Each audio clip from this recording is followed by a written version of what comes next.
Now at 10 and streaming on CrossroadsToday.com, a verdict reached in the historic criminal trial of former President Donald Trump. One San Antonio family is fearing the worst after a 15-year-old girl went missing last Sunday.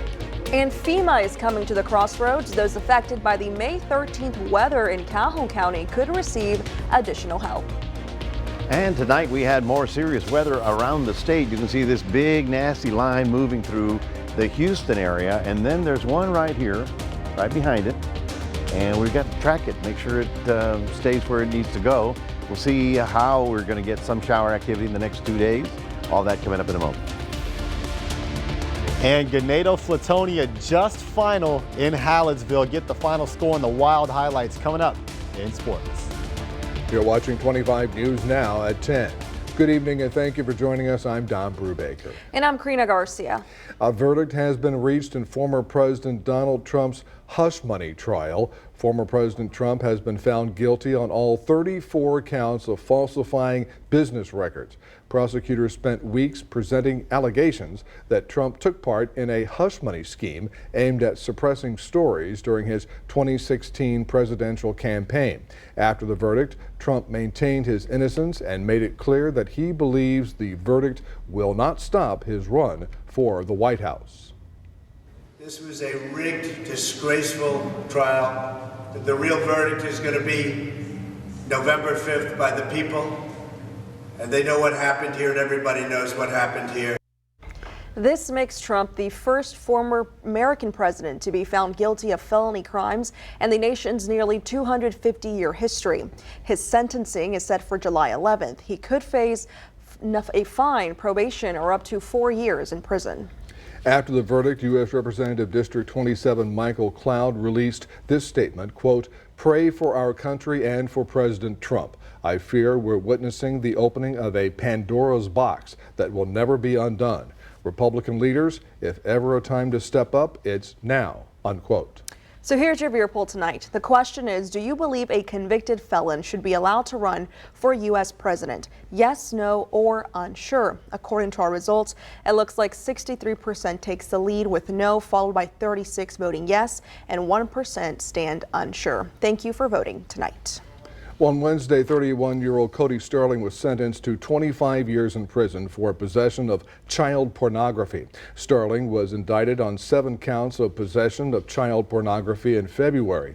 He pled guilty to 4 of those counts on Wednesday. The charges were enhanced to first-degree felonies because some of the visual material recovered from Sterling's phone contained video clips of children being sexually assaulted. Sterling will be required to serve at least half of his sentence before he is eligible for parole.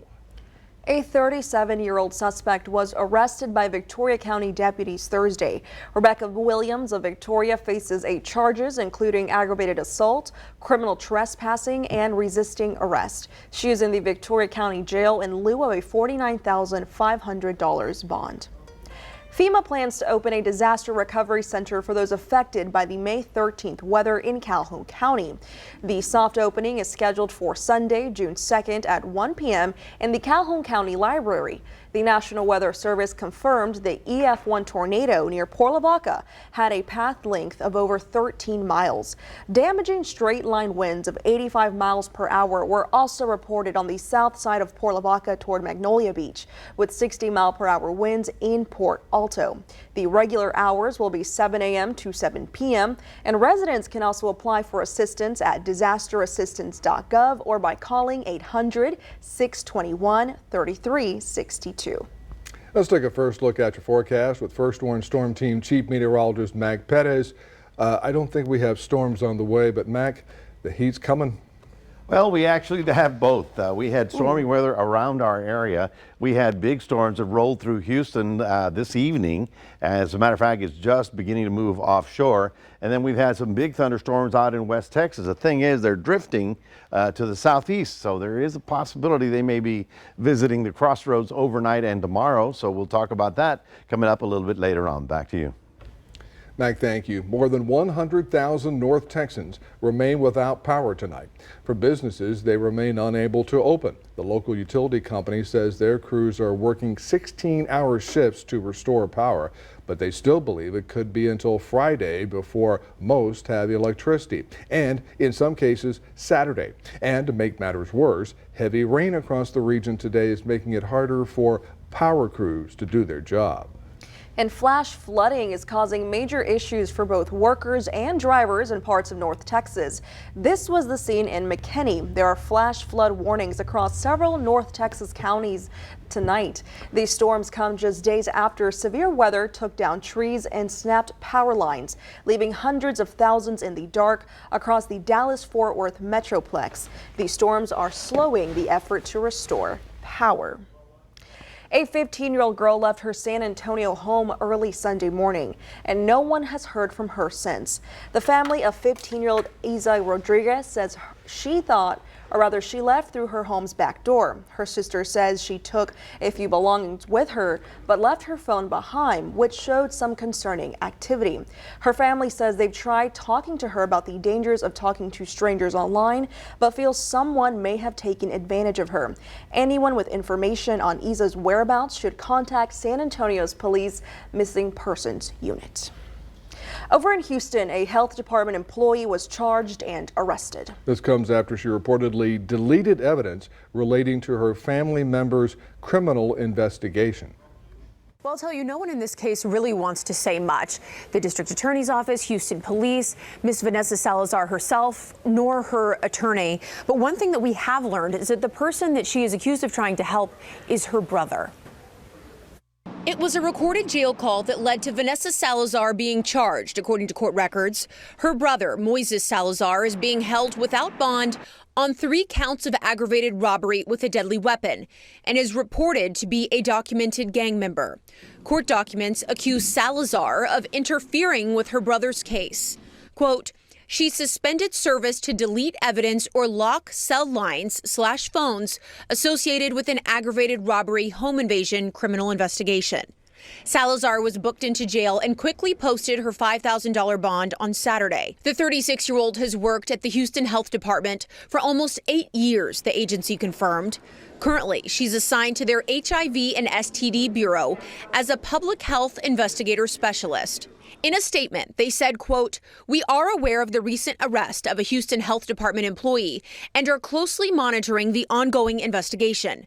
We will not be taking any immediate action until the investigation concludes and all facts are known. Any concerns about your job with the city? Micah Hatfield, ABC 13 Eyewitness News. Federal lawmakers are pressing the U.S. Department of Justice to investigate the oil industry for collusion and price fixing. Today, Senate Majority Leader Chuck Schumer and nearly 24 Senate Democrats sent a letter to the DOJ pointing to allegations against a Texas oil tycoon.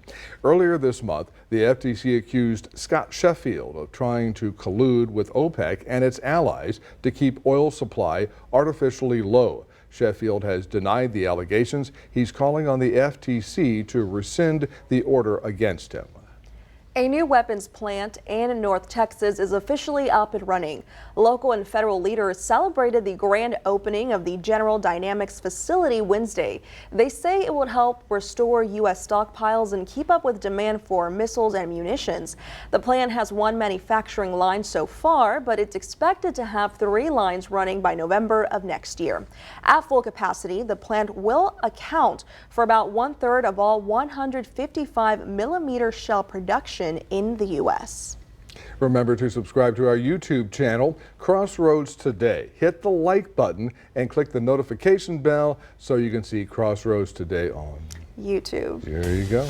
A fatal shooting at a popular park in Nashville claims the life of 1 teen. That's coming up on 25 News Now at 10. Also ahead, a second case of bird flu was reported in Michigan.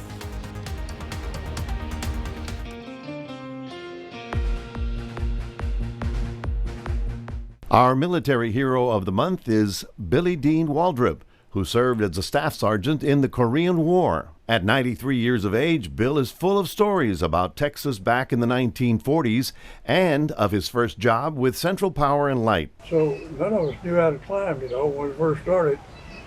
So they had us climbing those palm trees, and some of them are 70 foot tall over there. And you can climb one of those palm trees, and the center of it goes like this. You climb up. And they have, in those leaves, they have bats and wasp nests. Yep. And let's see, what else? Spiders. In 1947, he was drafted into the Korean War, and the next thing he knows, he's on the other side of the Pacific. There's only two places you can land, one Pusan or Incheon. So we landed in Incheon, it's on the northern. So then we came down from Incheon to Seoul. One of the facts that stands out about the Korean War is that it was incredibly cold. In fact, it was Siberian cold. Well, they get 15 or 20 below zero, they'd usually call up there at night. There was somebody in the rear that said, you're going to have to double your guard or something or other. So about 30 minutes is all you can stand of that. If you got all your parka clothes on and everything, because you just have your eyes and your nose sticking out here. Here's a photo of his DD-214 with all of his medals, which also includes a service medal from the United Nations. When he came home, CP&L rehired him, transferring him to Victoria. With all of his experience, he was entrusted with supervising the electrical distribution lines in all of the crossroads. See, they had several different departments. And they had, back then they had the ice department, and they had the transmission department, and they had distribution department. The distribution was the lower stuff around town. Yep. And we took care of the high lines. And over the years, it was Bill and his crews that had to reestablish power after every hurricane. In fact, one of the last jobs I had was taking care of some stuff when they had that big one in the Corpus, the hurricane that tore up everything down there. And I'd put about 12 hours a day in a helicopter, seeing where we was going to work next. But I think I had 396 or 7 people working.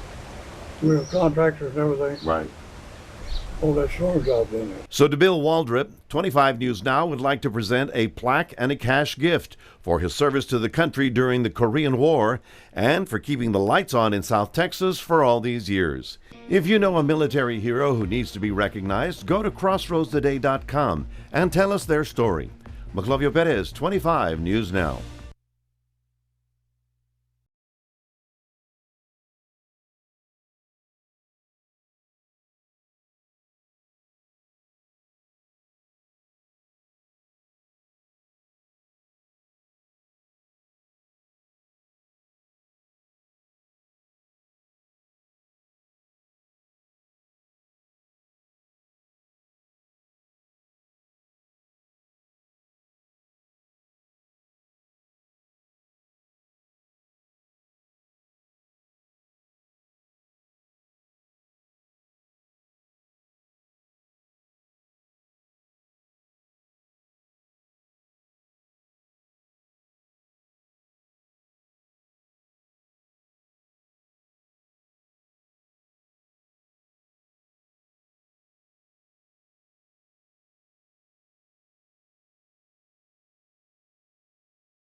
A 13-year-old boy was killed and his 16-year-old sister hurt in a shooting at a popular Nashville park Wednesday night.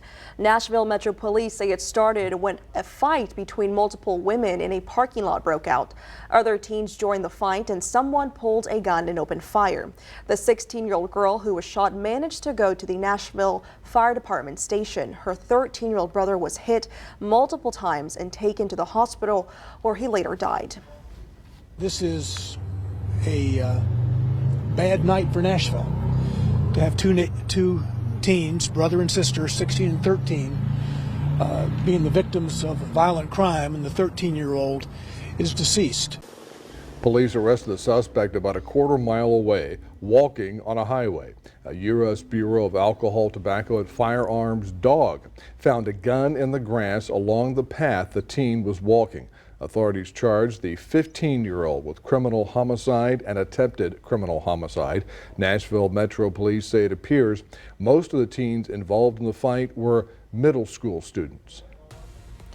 A farm worker in Michigan has tested positive for bird flu, making it the second human case reported in the state and the third reported in the U.S. The farm worker reportedly had direct contact with infected cattle. Their symptoms were described as mild. They also reported respiratory and eye symptoms. Last week, a case was reported in a farm worker who has since recovered. A case in Texas was also reported in March. That person had also recovered with no lasting problems. Health officials say the risk to the general public remains low. Now, we know where you grow up can deeply influence a person, from foods to taste in music and even the way you dress. Research now suggests it may influence a specific health concern, the aggressiveness of cancer. Our neighborhood impacts our life in many ways. Researchers also know the environment we live in impacts our health in many of those same ways. From things like getting to and from doctor's appointments to the ability to take time off from work to make those appointments. Research out of JAMA shows where we live may impact the aggressiveness of cancer as well. Black women who lived in urban environments were found to be at higher risk for more aggressive types of breast cancer in the study. The study adds to a stack of research indicating minorities are at higher risk for more serious disease.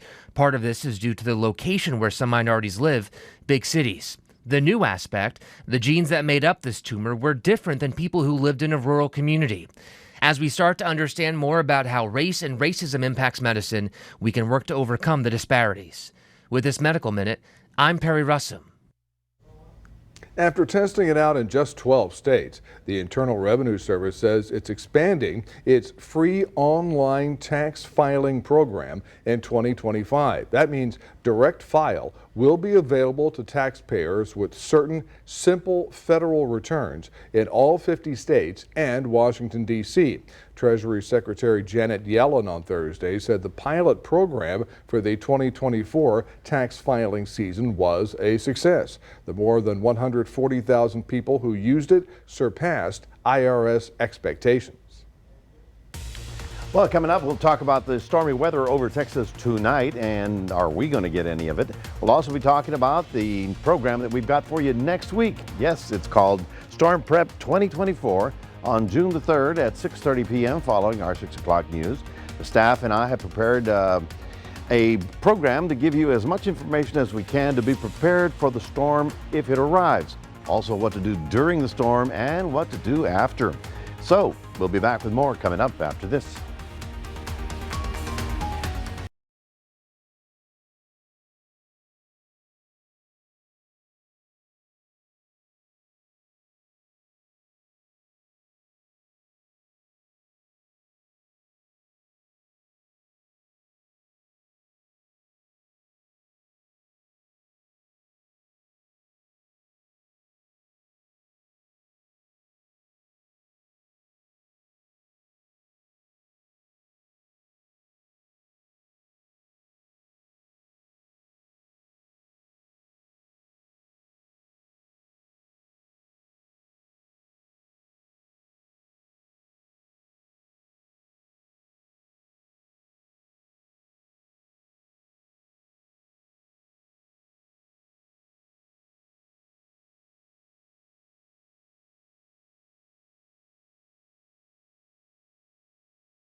Well, good evening, everybody. 82 degrees right about now, rather warm and muggy, but boy, I tell you, things are going to get even more complicated next week as the heat really comes on. We managed to get up to 95 today, compares to 98, our record high for this, set way back in 1912. Now, I was not around, but if we're that close to that, and it's a 100-year-old record, well, what's the rest of the summer going to look like? Well, tonight, while it's generally quiet in the Crossroads, around us, it's not quiet at all.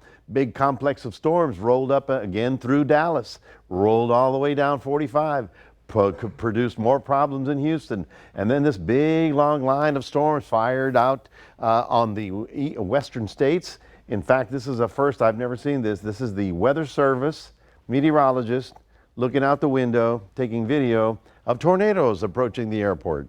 This is at the Midland Airport, and of course then the big concern is what's the path that it's taking, and the next thing is get the people away from the windows, put them down in a lower area. So they had all kinds of scrambling to do when two twisters were located there at the Midland Airport. Now tonight, as I mentioned, there was a tornado watch earlier out in the far west, but of course we've got to talk about our friends in Houston. You can see that big old nasty line moving through. It's now rolling into Beaumont.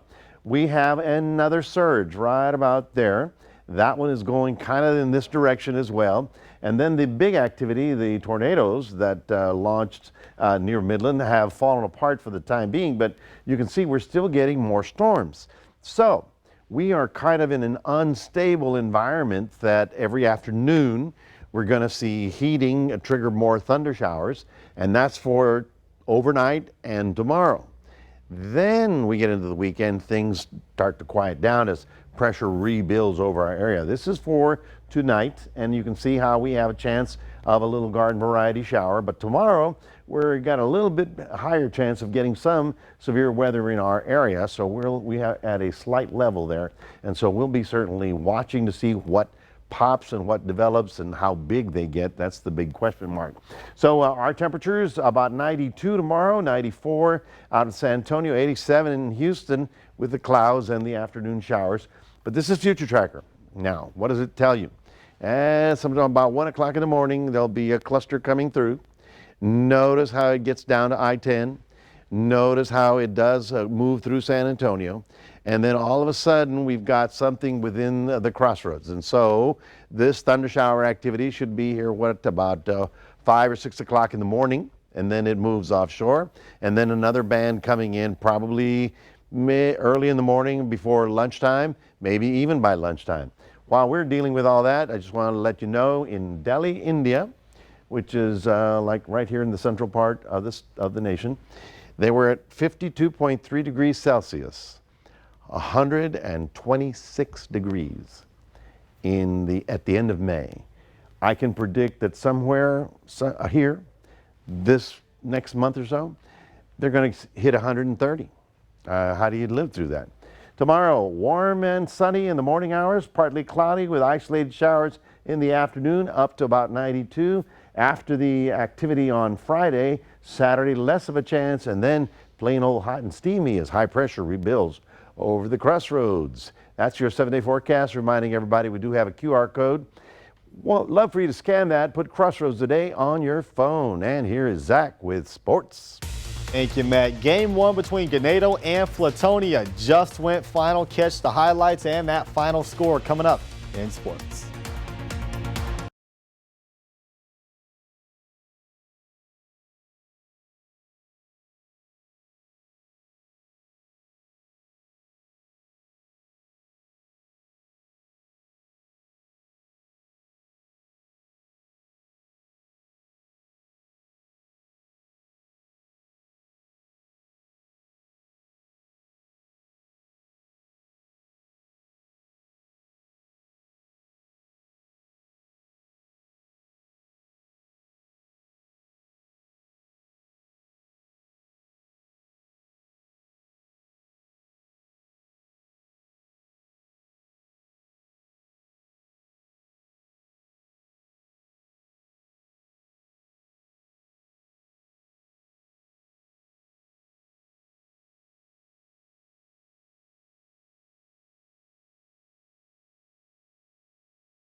We have one team remaining for this sports calendar year. That would be the Ganado Indians baseball team, who are taking the Indian Nation on quite the ride there in the regional round. This is the furthest they've ever been, and it was tied at 1 after the first inning. We had a great crowd on our hands over in Hallettsville. Flatonia and Ganado packed the stands and then some. Now let's go to the third inning. Ganado had a man on third.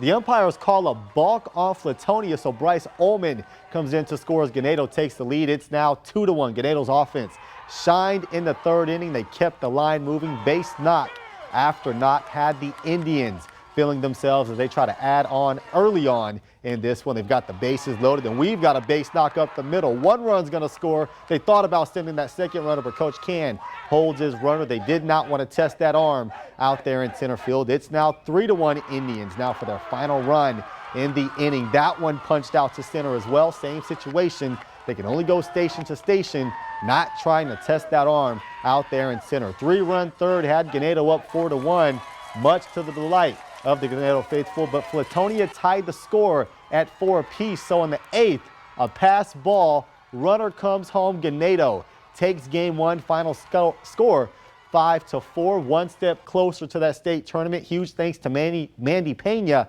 who sent a lot of videos in, including that last one we just saw to win the game, and it allowed you to see the scene out in Hallettsville.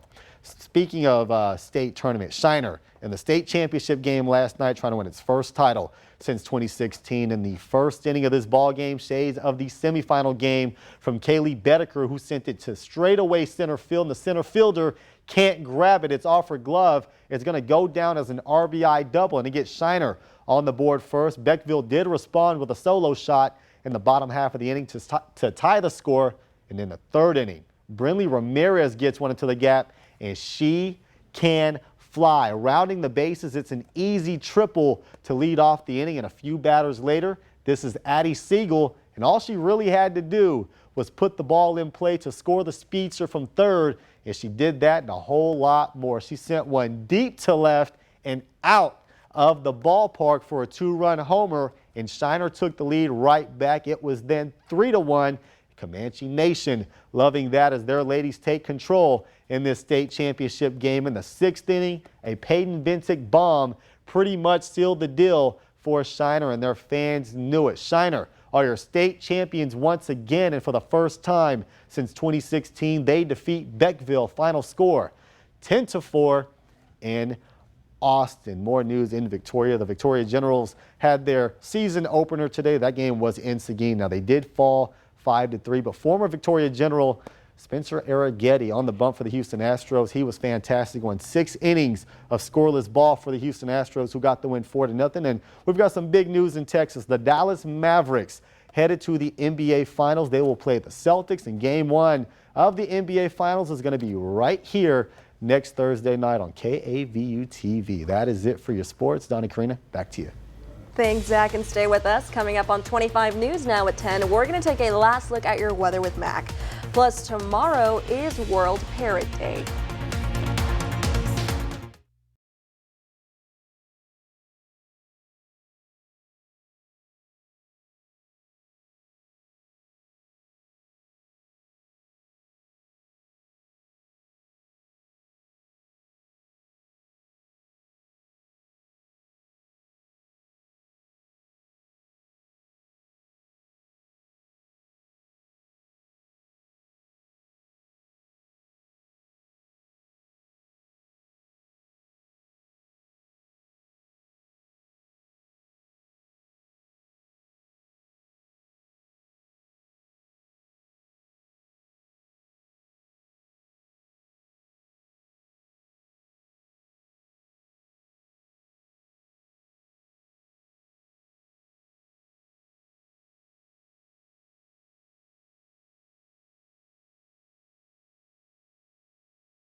Zero down mortgages are staging a comeback. One of the largest mortgage lenders in the U.S. now offering a 0% down payment offer. The new program is from United Wholesale Mortgage and led by a billionaire owner of the Phoenix Suns NBA team.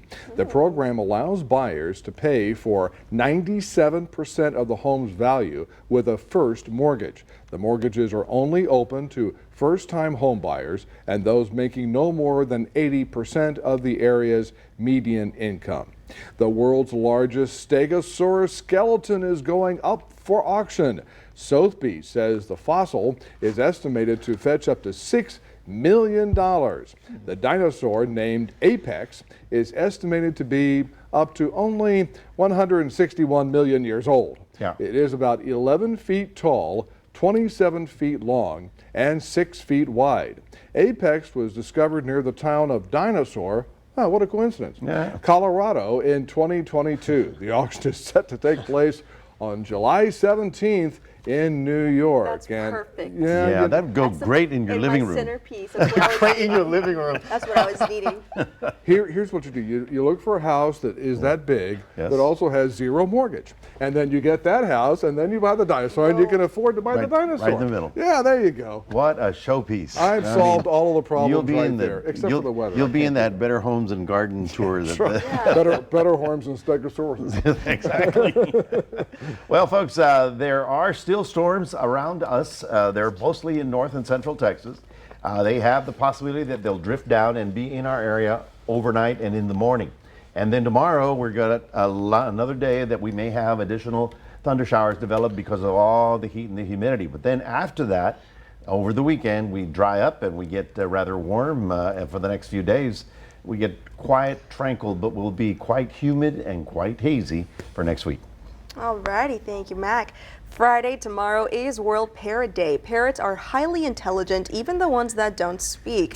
The smartest is the African gray parrot, and one of them was believed to have the intelligence of a 5-year-old child. Some parrots can live up to 60 years or more, and their beaks are strong enough to break an open metal cage. Goodness. Nearly half of about 350 species of parrots are endangered, with 1 in 4 considered critically endangered. So we got to take care of those little guys. You ever heard they a look parrot so talk? pretty. Yeah, It's scary. It's really cute. yeah. It sounds so real. real. Alrighty, well, thank you for joining us for 25 News Now at 10. Join Carolina Astroin, meteorologist Parker Cox. 25 News Now Sunrise starting at 5 a.m. Good night, everybody.